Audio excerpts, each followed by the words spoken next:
mbolanao araiky fô anao raiky vadiko anazy fônaka izako famosary tsy mahadelikany izy kontegna fa marary tsy mila mandeha l'hôpitaly anao raiky zala fanavotiko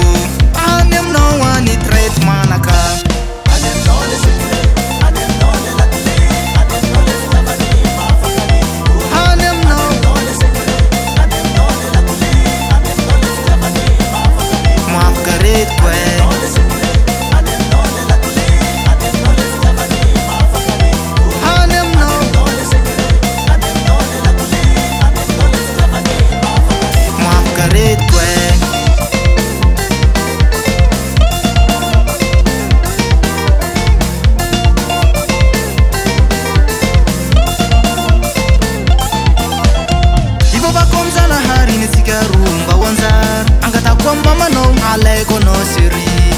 misy adiady mbolanao araiky fô anao raiky vadiko anazy fônaka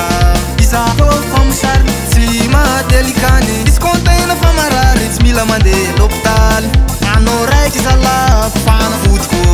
any aminao any traitementnaka